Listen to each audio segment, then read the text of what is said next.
Vidas negras importam. Palpita no peito em surdina o som indesejado dos tambores, inquietos dançantes e pecadores. Suede Guimarães. Corpo, corpo que te quero corpo. Quem te permitiu amores? Corpo, corpo que te quero corpo. Quem te permitiu andanças? Corpo, corpo que te quero corpo. Quem te permitiu cirandas? Corpo, corpo que te quero corpo. Quem te permitiu vigor? Corpo, corpo que te quero corpo. Quem te permitiu sabor? Corpo, corpo que te quero corpo. Quem te permitiu gozo? Corpo, corpo que te quero corpo. Quem te permitiu o jogo? Corpo, corpo que te quero corpo. Quem te permitiu o vício? Corpo, corpo que te quero corpo. Quem te permitiu o cio? Corpo, corpo que te quero corpo. Quem te permitiu o desejo? Corpo, corpo que te quero corpo. Quem te permitiu flores? Corpo, corpo que te quero corpo. Quem te permitiu favores? Corpo, corpo que te quero corpo. Quem te permitiu morto? Quem? Palpita no peito em surdino o som indesejado dos tambores inquietos, dançantes e pecadores. Suede Fernandes. Salve! Meu nome é Plínio Camilo, eu tenho o prazer de apresentar Notas de Escurecimento de Gerações. E essa conversa eu ofereço a Eliseu Soares Lopes, a Benedita Lopes, a Débora Medeiros de Andrade, a Iper Rosa Odequê, Rogério Adriano Silvestre, Sérgio Rosa, Suede Fernandes e a memória de Oliver Thaísa. Eu tenho o prazer de conversar com Ernesto Xavier. Salve, Ernesto, bem-vindo, querido. Muito obrigado pela sua presença. Agradeço muito a sua gentileza, querido. Olá, tudo bem? Um prazer Tudo. enorme. Não sei se eu já posso aparecer aqui. Como é Puxa, que... por favor, demorou. Gentileza. Salve, Ernesto. Tudo Estou bom? aqui, Muito obrigado pela sua salve. presença, querido. Poxa, é um prazer enorme. Eu estava ansioso para chegar esse dia, esse momento, e aqui estamos. A gente vai poder ter um papo muito legal, muito gostoso. Obrigado aí pelo convite. Eu que agradeço a sua disponibilidade. Ernesto, por gentileza, se apresente, por favor.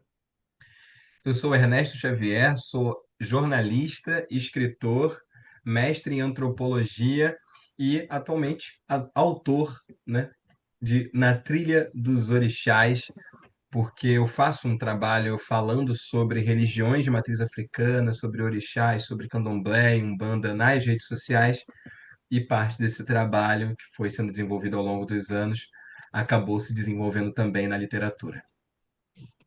Beleza. E, por gentileza, conta sua trajetória, né? Você já contou, você já fez esses pontos, mas, sabe, vamos pelos caminhos, por gentileza. Vamos. Vamos lá. Eu hoje vamos então um pouco de trás para frente. Eu hoje trabalho no programa Sem Censura da TV Brasil, que é um dos programas mais antigos, mais longevos da televisão brasileira, hoje apresentado pela Cissa Guimarães.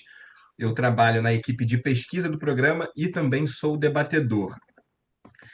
Antes disso, eu trabalhei na Globo como repórter dos programas da manhã, né? Programa Mais Você, Encontro, aos sábados o É de Casa, então fazia matérias ali mais leves normalmente. Fui editor da revista de Que o Brasil, porque que é uma revista de comportamento e moda internacional. Isso era no período que eu morava em São Paulo. Trabalhei na TV Escola, então eu tenho uma trajetória muito maior assim na televisão, né? Então fui apresentador de jornal na TV Escola, era já um canal isso, nacional, e eu fiz isso ao mesmo tempo que eu estava fazendo o mestrado, foi uma grande loucura. E fazendo peça, estava fazendo uma peça que depois acabou ganhando dois prêmios Shell, que foi Oboró, Masculinidades Negras, dirigida pelo Rodrigo França, com texto do Adalberto Neto, que ganhou com essa dramaturgia o prêmio Shell. Enfim, e aí fiz novelas lá atrás, trabalhei em diversas empresas, mas, enfim, essa trajetória maior entre atuar e fazer e o jornalismo, né?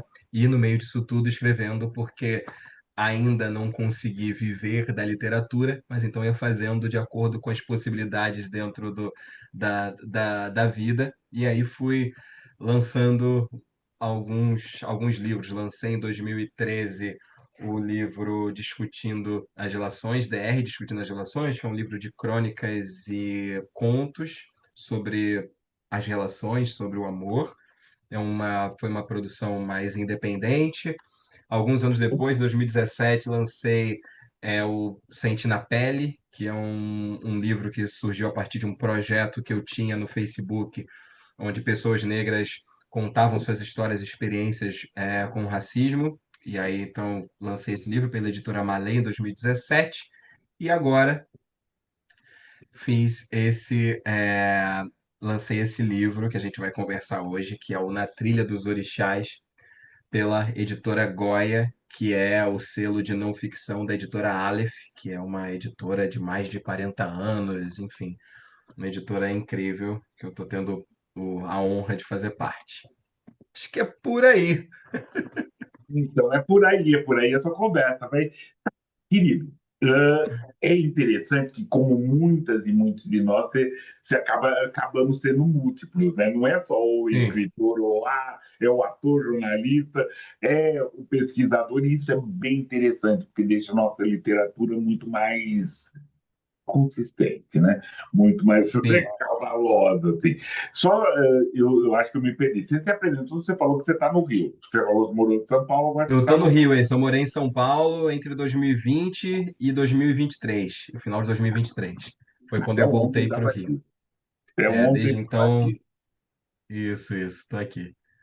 E Legal. aí hoje, Primeiro, o que diga. que é essa experiência de trazer essa não ficção, como você se apresentou, falando dos orixás?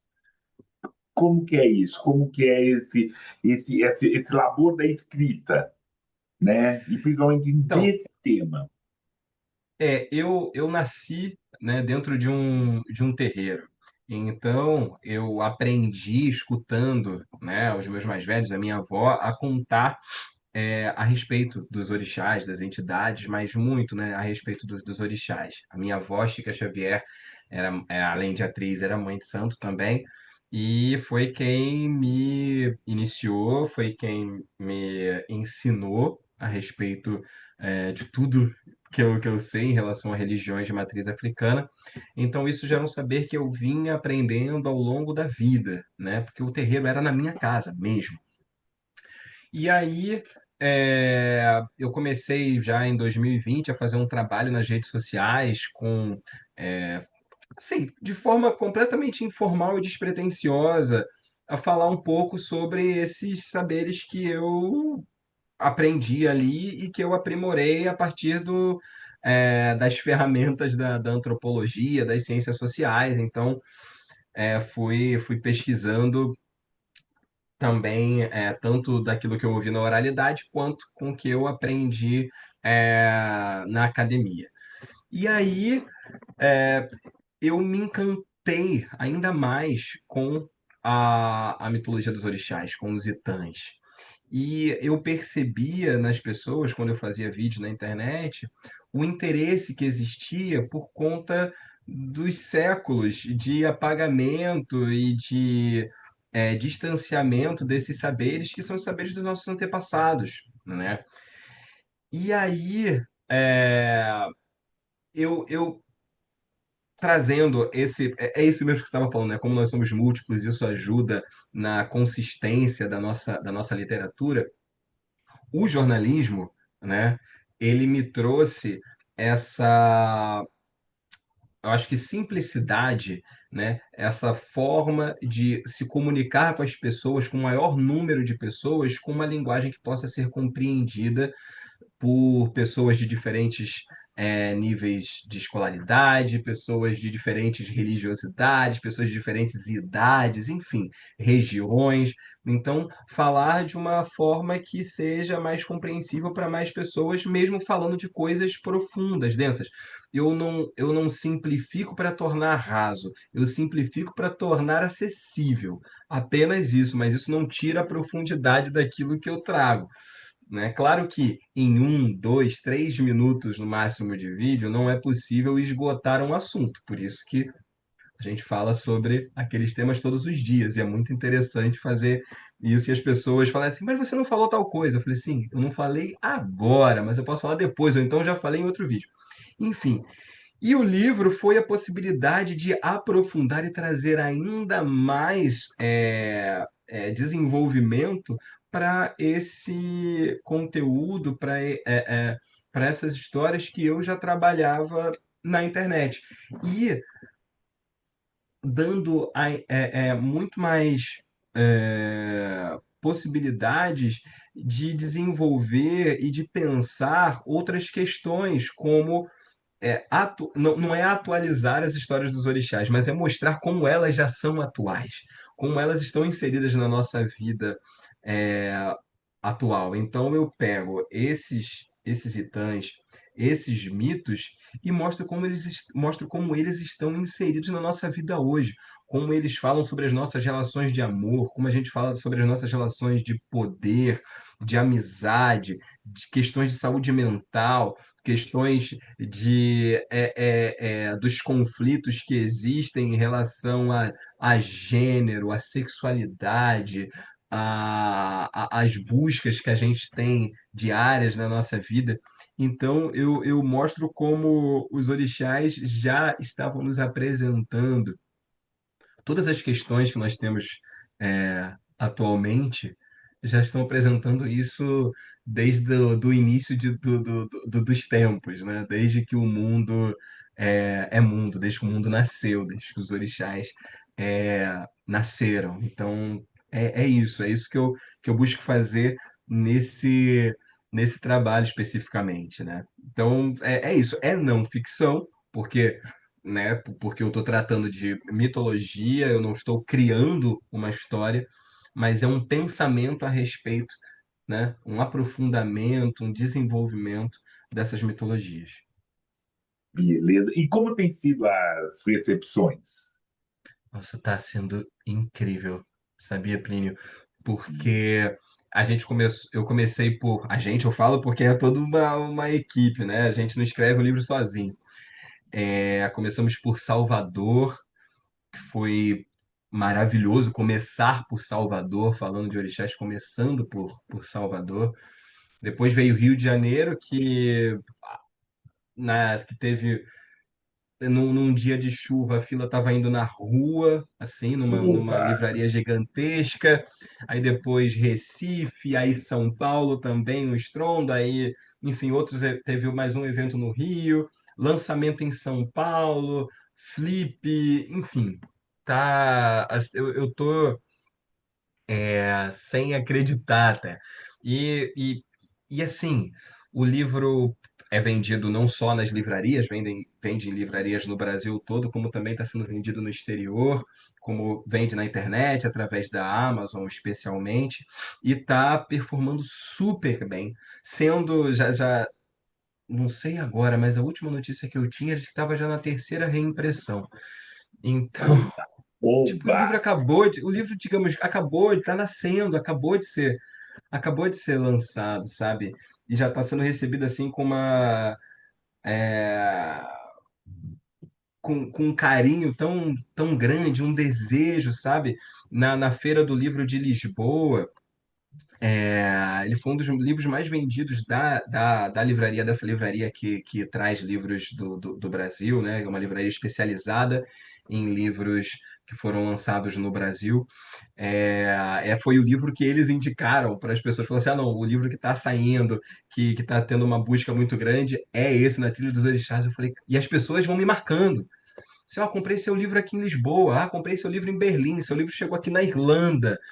É muito surreal pensar isso. E também em lugares dos mais diversos, assim, do Brasil, sabe? Então tá em primeiro lugar em filosofia africana na Amazon já desde a pré-venda. Oba! Parabéns, querido. É muito legal, assim, muito E é legal, muito legal. interessante saber assim que é mais um, desculpa, Walter, não é que é mais um, é um livro, é mais um livro falando sobre orixás, mas é o seu livro falando sobre orixás e tendo essa perspectiva, né? Não é assim, tô sendo o primeiro, não, né? Já tem esse, Não, não, não, não. eu sou um dos e estou fazendo e as pessoas estão querendo ler, isso é muito interessante. É, e eu quero que venham mais. Quem quiser, eu estou apoiando para a gente poder fazer mais. Eu não vejo concorrência, não. Eu vejo Não, é uma caminhada junto, sabe?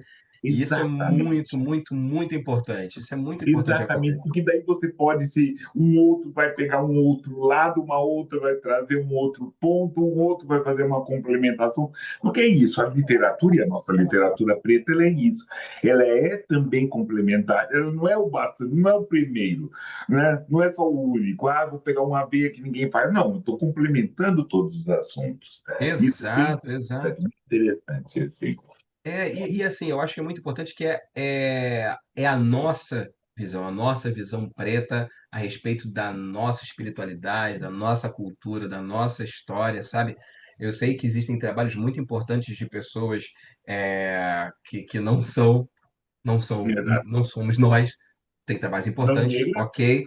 Não, não, não nego. Muitos deles uso não como negras, não negras, não desculpa. negras, enfim, autores não negros e que eu uso como base de estudo também, mas é muito importante esse trabalho que é feito por nós, porque acaba sendo realmente diferente, não tem jeito, não tem jeito, e aqueles que nós somos os descendentes daqueles que lutaram para que esses saberes permanecessem existindo, né? E aí agora estamos aqui honrando os nossos antepassados que lutaram para a gente estar aqui, é isso. Exatamente, boa essa, né? É bem bonito, bem lindo esse pensamento. Somos aqueles que insistiram em não esquecer. Somos, né, Exato, aqueles que lembraram, que, sabe, exato. isso é muito, muito forte, muito poderoso e comprometedor Uhum. também. Porque, olha quem eu sou, né? Sou neto, sou filho daquele que não esqueceu. Daqueles Né? que é uma baita responsabilidade, mas é isso, sabe? A gente tem essa responsabilidade, é uma responsabilidade que eu tenho uma honra de ter. Ah, lógico, com certeza mesmo, com certeza. Querido, eu queria se você pudesse ler um trecho, comentar um trecho, para a gente Vamos poder lá. Acho que eu vou ler saborear. um trecho aqui no início, porque faz uma apresentação do que eu quis dizer aqui. Vou ler esse primeiro, essa introdução, assim. Este livro nasceu do desejo profundo de reunir, compreender e compartilhar uma filosofia que atravessa séculos, cruzou o Atlântico e resiste nas encruzilhadas da memória e da fé. A filosofia dos orixás não é uma invenção recente, nem uma doutrina fechada. Ela é um sistema de pensamento ancestral, complexo e vivo, transmitido de geração em geração por meio dos mitos e histórias sagradas, da oralidade, do corpo em transe, do toque dos atabaques, das palmas e do axé que circula entre o visível e o invisível. O impulso para escrever estas páginas vem da minha própria história. Minha família fundou a Irmandade do Cercado de Boiadeiro em 1980, um terreiro de umbanda com fortes raízes no candomblé de Nação Queto e Angola. Ali foi preservado um respeito imenso pelos orixás, pelas rezas de proteção, pelos banhos de ervas e pelas forças da natureza. Minha avó materna, Chica Xavier, foi, em especial, a grande guardiã de um saber ancestral, intuitivo, feminino e profundo.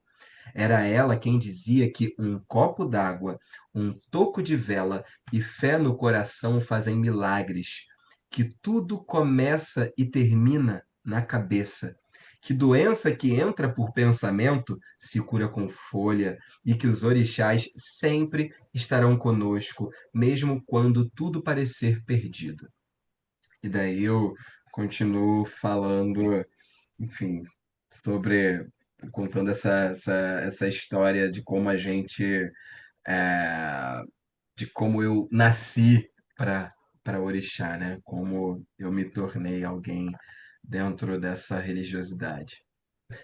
Perdão pela. Eu fiquei encantado com essa figura. Doença que entra pelo pensamento se cura com folhas. Se Nossa, cura com folhas. É, hum, porque as folhas elas têm o poder de limpar, de equilibrar, né? Existem as folhas certas para cada questão, tem de esquentar, de esfriar. Então, aquilo que está aqui na sua cabeça te atormentando também é curado através das folhas e aí também com aquilo que vai te dar força para poder melhorar, né? nossa, muito, muito, muito. Querido, pela sua história, é isso. Vai ter. Vou pedir para você ler mais uma parte daqui a pouco, Claro, por já vou favor. pensar aqui onde eu vou lá na Por frente. favor. Enquanto você pensa, eu vou pedir uma licença para você para falar de outro griot, né? De Vamos alguém, lá. de alguém que também já pisou, né? Que está aqui, né? Que pisou, né? Que bateu terra para a gente estar aqui e aquilo tudo, né? Que por favor, assinem um canal, sabe? Repercutem essa conversa que é extremamente importante. É por aí, né?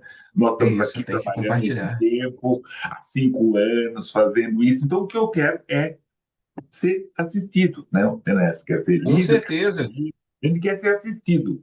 E é Temos que isso. valorizar os nossos que fazem coisa de qualidade. Exatamente.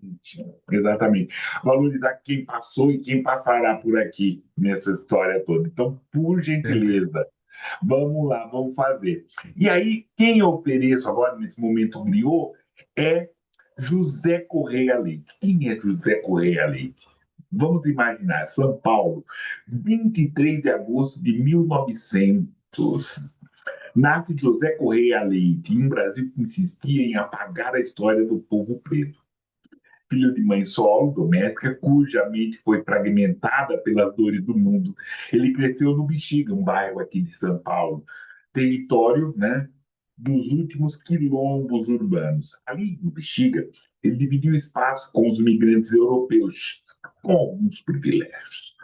Para o menino negro, restou a penúria e a subcondição social, marcado pelo trabalho. Foi entregador de marmita, cocheiro, linheiro, ajudante de carpintaria, mas a fome de dignidade e o desejo profundo de ler falaram muito mais alto nele. Uma professora estendeu a mão e os colégios maçons e o mosteiro São Bento abriram as portas e o destino mudou de vez. Quando José Correia Leite conheceu Jaime de Aguiar, um irmão de lutas e de letras. Ali ele, Correia Leite, né, descobriu que a palavra escrita seria a sua maior arma. Em 1924, aos 24 anos, ficou seu marco zero. Funda com Jaime o jornal Clarim, que logo se torna o Clarim da Alvorada. E não era apenas o jornalismo, era um grito contra o momento hegemônico da identidade. Correia era tudo: redator, repórter, gráfico, diretor e a própria alma do projeto. Escrevia, escrevia, vendia e ia para lá. Em 1931, uniu forças para erguer a Frente Negra, uma conversa que a gente já teve aqui, mas seu compromisso com a liberdade era inesgotável, sem amarras, submissões, né? Passado algum tempo, discordou dos rumos políticos do grupo, rompeu com a Frente Negra, mas não parou um segundo sequer.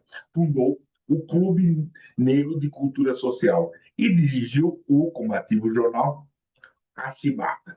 Sua caneta brilhante, né, colaborou com vários periódicos. A Voz da Raça, depois o Mutirão Senzala, editou Alvorada, transitava, né, entre portes da cultura, Mário Andrade, Dias Nascimento. Em 1945, fortaleceu a Associação de Negros Brasileiros. Em 50, assumiu a presidência e no primeiro número saudou o despertar da África, o conceito de negritude. Correia Leite foi uma pessoa importante, forte, que teve toda uma dignidade, né? de trabalhar dentro do jornalismo essa força. Tanto é que o CUT faz sua memória, o CUT chama o Correia Leite de seu griot, né? falando, falando dessa história. Então, sua trajetória destrói a tentativa secular de desestruturar a identidade negra do Brasil. Correia Leite é uma pessoa importante que vale a pena, né? Não nos batemos só com isso que eu falei. Vamos lá procurar mais coisas, que é alguém extremamente importante para falar. O mais velho que, graças a ele, graças ao trabalho dele, a gente está aqui. E é isso, Ernesto, a gente está tá fazendo isso. Continue, por gentileza. Vamos lá. Você quer mais um trecho? É isso? Por Você favor. quer- Vamos lá. Eu estava aqui, nossa, você falou, eu morava colado no Bexiga. Eu estava sempre no Bexiga quando eu estava morando em São Paulo. E teve Eu amo. aquela toda a perversão, principalmente, teve agora a questão do metrô, que tirou a vai-vai, algumas outras circunstâncias, mas conseguiu descobrir remanescentes de quilombo lá, o quilombo da Sacadura. Então, Sim, eu acompanhei isso. tem aqui essa questão desse bairro preto, ele e outros bairros pretos que tiveram, Barra Funda, A né? Liberdade. A liberdade também, que essa questão que era negra antes, só na década de 70 teve essa questão com os orientais, né? É. Liberdade é um nome à toa, é um nome Exato, mesmo. exato. Eu fiz, quando eu trabalhava, quando eu estava na Globo, eu fiz uma série de vídeos para o programa Encontro, falando sobre histórias negras que o Brasil conhece pouco. E aí eu contei a história da Liberdade, de Chaguinhas, enfim, apresentando como um local originalmente negro, né? Foi muito, muito, muito legal. Mas vamos lá. Por Um favor. pedido. Abri aqui e, enfim, já que foi ele que quis falar, é ele mesmo que vai falar. Exu nunca foi o demônio, isso já sabemos. Mas antes mesmo de desmontar os equívocos coloniais, talvez seja ainda mais urgente dizer: Exu não é apenas uma divindade antiga, ele é uma força atual. Está vivo, pulsando, nos mercados de Quetu, nos altares de Leifé, nas esquinas do Benim, no compasso do tambor e nos dilemas éticos que enfrentamos todos os dias. Sobretudo na África iorubá, Exu está longe de ocupar apenas um lugar místico ou cerimonial, pois é também uma presença cotidiana. Exu é presente, é urgência, é política. Em cidades como Oió, Ibadã ou Oxobô, há assentamentos de Exu nos mercados, nas entradas das casas, nos caminhos de vila, nos espaços de mediação coletiva. Em sua forma africana, Exu é também uma força de governança.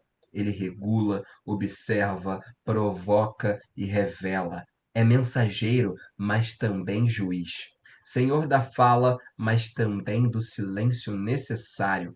No oráculo Ifá, cada Odu carrega sua manifestação, e Exu aparece em todos eles, não como uma repetição ordinária, mas como presença transversal, lembrando que nada se move sem ele, pois é Exu que faz o axé circular. Eu acho É, isso ótimo e necessário começarmos por Exu mesmo, a gente trazer isso para iniciar os trabalhos. Assim, nesse para momento, iniciar a os gente É iniciando. isso, né? Faz esse axé circular, ele que abre. A gente pede licença para poder começar os trabalhos, para começar o dia. É isso. Com certeza. E é muito interessante isso, essa limpeza. Eu acho necessário, né, ou desnecessário, ou pelo menos de explicar que isso não é diabo, mas tudo bem. Né? Vamos lá, vamos, Isso né? aqui já expliquei. Mas vamos avançar, vamos avançar, Outra vamos tem avançar. mais, outras camadas desse Exu africano, esse Exu aqui nosso, como que ele, né, como ele é construído, assim. Como ele é É, construído. exato. Assim, você Fala. está do seu espaço de construção, né, de construção religiosa, que é um candomblé de duas vertentes, né? Isso, exato. Porque isso é muito comum, né? Tem até aquela música da. Não é dela, mas só que é ela que popularizou essa música, que é a Margareth Menezes, a ministra Margareth Menezes, que cantava aquela música Dandalunda, que fez muito sucesso em carnaval, as pessoas cantam, tocam em carnaval até hoje. Ela fala assim: bem pertinho da entrada do gueto, num terreiro de Angola e Queto. Então, isso é muito comum porque os diferentes grupos dos nossos ancestrais, tantos que vieram da região onde fica a Nigéria, o Benin, quanto os que vieram da região onde fica Angola, e Congo e até Moçambique, acabaram se encontrando em diversas partes do Brasil, né? Em maior número, e, e chegando primeiro os de Angola e Congo, e depois chegando os Nagôs, né? Que são os Yorubás, da Yorubalândia, que fica Nigéria, especialmente Nigéria, Benin e Togo, e Gana também. E aí é muito comum que alguns terreiros tenham as duas tradições sendo cultuadas no mesmo espaço. Isso acontece, alguns não, alguns vão seguir apenas o Quetua. A grande maioria segue apenas uma nação, mas a história vai trazendo caminhos que às vezes levam alguns terreiros a ter essas duas vertentes fortes ali. Então, minha avó, que veio de Salvador, de uma tradição forte de candomblé queto, né? Minha avó bolou no santo no Engenho Velho da Casa Branca, aos 11 anos de idade, né? Então, um terreiro de queto. Mas, chegando ao Rio de Janeiro, ela foi introduzida ao candomblé Angola, então da nação Angola, com a bandeira branca de tempo hasteada no terreiro. O caboclo da minha avó, que é o caboclo boiadeiro, boiadeiro gentileiro de tempo. Tempo é um inquice, né? Que tembo, né? O tempo é o inquice do candomblé Angola. Então, ela tinha na vida dela um boiadeiro que se identificava como gentileiro de tempo, ao mesmo tempo que tinha todo esse conhecimento, saber ancestral dos orixás que ela também carregava e que veio com ela já dos terreiros da Bahia, né? Minha avó foi criada, nasceu, na verdade foi criada não, mas ela nasceu, né? Ela realmente nasceu num terreiro de candomblé, não foi criada num terreiro de candomblé, só foi se encontrar assim pos- é, é, posteriormente, né? Mas é isso, então tinha é, esses dois saberes, essas duas águas ali dentro da minha trajetória. Eu não podia negar nenhuma das duas, eu nunca faria isso. Então, venho aprendendo cada vez mais. E é ainda mais difícil, especialmente assim, dentro da parte acadêmica, digamos, não dentro do terreiro, mas dentro da parte acadêmica, você encontrar pesquisas, aprofundamentos em relação ao candomblé Angola. Tem muito menos do que o candomblé Queto, Ijexá, enfim, o que veio da Yorubalândia, que foi muito mais estudado, foi muito mais valorizado nas pesquisas, né? Mas é algo que eu venho tentando fazer. Quem sabe, de repente, venho Né? na E trilha tá dos, começando venho na agora, trilha né? dos inquices depois. Boa, boa. Tá bom. Falando de voz alta, eles escutam, né? Mas é isso, mas estão começando a estudar, estão percebendo Sim, esse momento, eu tô com isso que está ótimo, né? Estamos se invadindo as universidades, então isso é extremamente legal, extremamente necessário a gente estar sim, fazendo isso tudo, né? Tá com podendo falar. certeza, com certeza. E assim, eu falo, né, essa coisa de, é, ok, eu trago também esse estudo, a partir desse estudo acadêmico, mas traduzindo para nossa linguagem, para que todos possam acessar. Tanto que eu falo aqui, né, que isso aqui vem aqui no final do livro, que é: Ernesto Xavier revela tradições ancestrais vivas, resistentes e essenciais para compreender e transformar o presente. uma leitura indispensável para iniciantes e iniciados. Então, você já pode ser iniciado, você vai encontrar algo com que você se identifica, você pode ser iniciante, você vai encontrar também sem problemas, sem dificuldades, até porque tem glossário que eu escrevi, enfim. E para apenas os interessados que nem conhecem, não sabem absolutamente nada, mas estão interessados em conhecer. né? E é isso. Mas, principalmente, é necessário que essas abordagens que a universidade faça de coisas nossas, de tudo no geral, mas vamos dizer dessas coisas pretas, elas tenham essa linguagem acessível para ela poder voltar. Porque se não encastela lá naquela universidade, você tem se tem algum ganho, porque você também não sabe, mas numa linguagem que a gente está vendo romper, né? As apresentações dos doutorados, diferenciando os textos, Diferente, está muito legal esse movimento, sabe? né? Os textos mais pessoais, né? Eu sendo estudado, né? Eu como personagem, não só como estudioso, tá no microscópio. Então, Aham. isso eu acho que também é uma das. A gente está pretejando toda essa questão A gente está universitária. pretejando, exatamente. A gente está empretecendo todo o caminho. E não tem retorno, a gente não Não, vai largar de mão, a gente não vai dar passo atrás. Não tem como. a gente está, por enquanto, está pedindo. A gente vai começar a correr atrás, né? A gente está correndo, a gente vai lá meter o pé. A gente está pedindo licença. Não, Né? não, porque uma coisa que eu acho importante, né? Eu acho que nesse movimento, e eu venho observando, é uma coisa que vai levar décadas, mas os nossos mestres e doutores que estão apresentando seus trabalhos e se formando agora, eles vão ser os futuros professores substitutos, professores é, é, fixos das universidades, vão ter os seus departamentos de pesquisa. No futuro é exatamente esse o processo. É um processo que leva tempo, É assim, é um mas processo de formação. que é inevitável. Não vão conseguir travar esse movimento, sabe? Agora a gente está Você é vendo as apresentações. orientador. Daqui a pouco a gente vai ver essas pessoas só como... Por exemplo, a minha bancada do mestrado foi totalmente não, minto. Mas ela foi 80% preta. Boa. Então, de quatro pessoas, era o meu orientador, mais duas professoras pretas, e aí só mais um outro professor branco judeu. Então, foi esse o... Não, e vamos ter mais, e vamos E ter vamos ter mais, mais, e vamos ter mais. É né? isso. Outros grupos, né? Os povos originais fazendo essas coisas, mas Exato. são, são É a busca, é essa. é a busca. Querido, pedi outra Dica. licença para você, né? Para a gente fazer, para Maravilha. depois a gente tá voltando a fazer esse nosso momento, né? Dessa questão da nossa estante preta, falar dos livros. E também, Ernesto, caso você tenha algum palpite, alguma coisa, alguma contribuição, né? Por gentileza, De nos livro para estante? exato.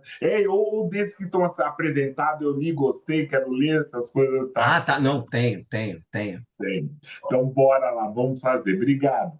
Então, aí, esse nosso primeiro livro é o Projeto Quirino, um olhar afrocentrado sobre a história do Brasil, de Tiago Ruggero, editora Fósforo.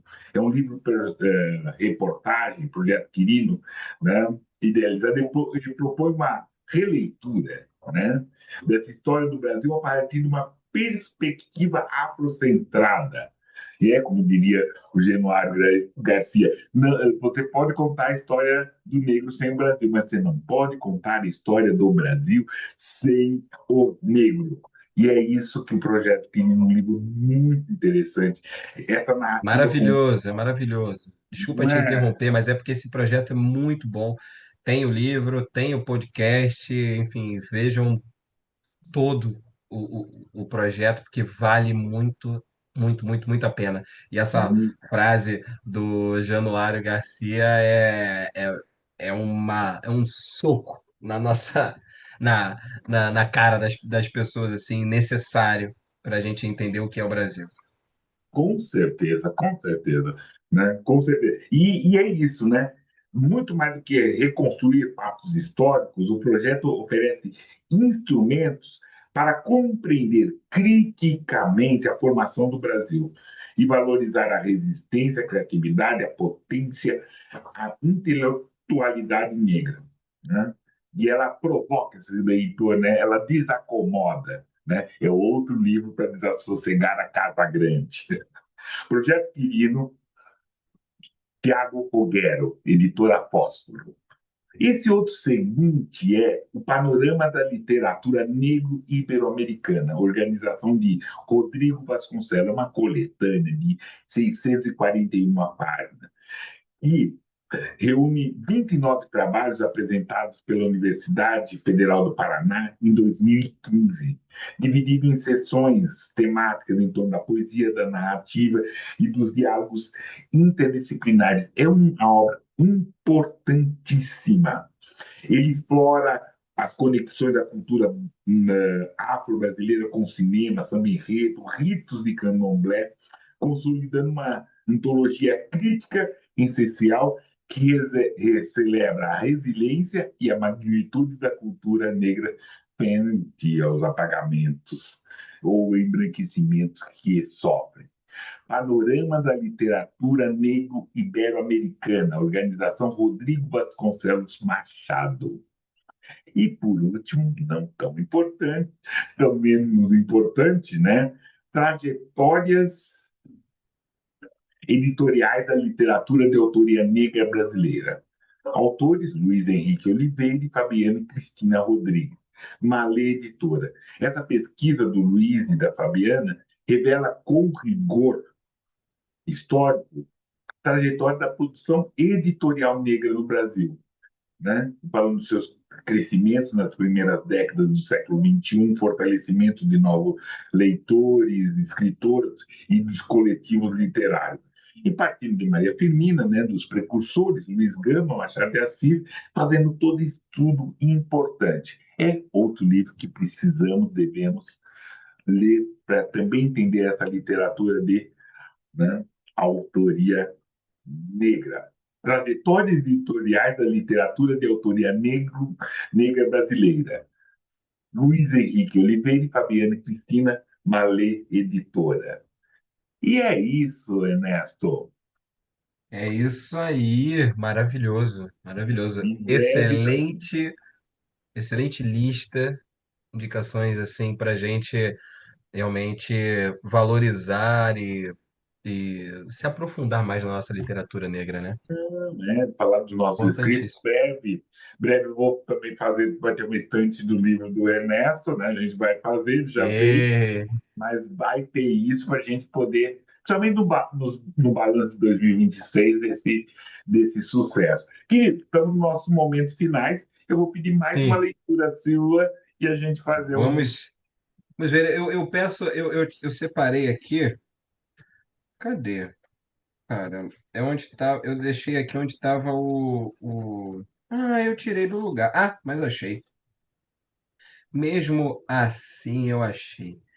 É, porque tem um capítulo que o livro ele é dividido em capítulos com temas. Em cada tema eu trago vários mitos que vão trabalhar dentro daqueles temas, né? Eu tenho orixá e amor, o poder feminino se manifesta, masculinidades e seus padrões em xeque, maternidades múltiplas, entre rios, ventos e paixões, são as histórias de amor, o movimento, o caminho e a escolha, as águas de Oxalá, justiça, pureza e reparação, Ori e o bem viver, caminhos para a saúde da mente e do espírito, o tempo é orixá, e o pouso no Orum, morte e luto como travessia.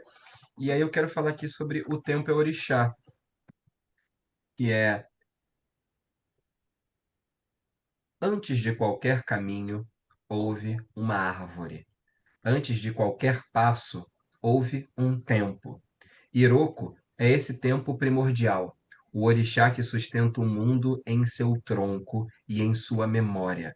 Saudamos Iroko dizendo: Ero, calma, porque ele nos ensina que nada deve acontecer fora de sua hora. A folha só cai quando o ciclo se cumpre, o fruto só amadurece quando chega a estação.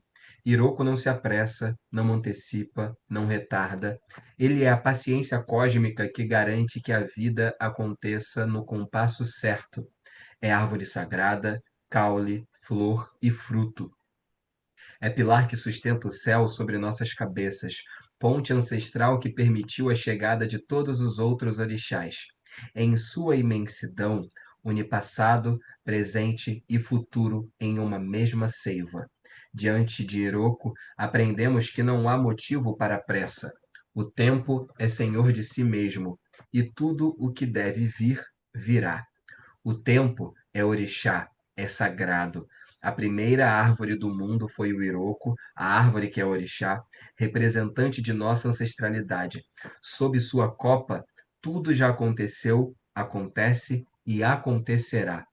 Tudo o que a humanidade viveu e viverá se desenrola no domínio do tempo, que tem a sua astúcia, às vezes se precipita em passos apressados, às vezes se arrasta como se quisesse suspender o instante. Afinal, o tempo não nos pertence, não obedece a nossos caprichos ou desejos imediatos. Ele tem seu próprio ritmo, sua própria sabedoria. É ele que assenta ideias, que amadurece planos, que transforma sonhos em realidade, sempre quando é chegada a hora. Então, Gostou? é muito, é muito. Vamos Muito continuar. bom, muito bom, muito Muito bom. bom. Fazendo essa sugestão, rapidamente, sugestão para, né, para rever aqui no canal essas conversas que a gente teve, desses trabalhos, né? Lembrar que oferecemos essa conversa para o Sérgio Rosa, a Sueli Fernandes, ao Rogério Silvestre, a Ifea Rosa Odeque, a Benedita Lopes, a Eliseu Soares, a memória do Oliver Thaísa e a Débora Medeiros de Andrade. E é com ela que a gente faz essa lembrança dessa conversa também que foi extremamente produtiva. Ela apresentou seu doutorado de uma forma preta para a gente entender e nós ficamos encantados. Ela, né?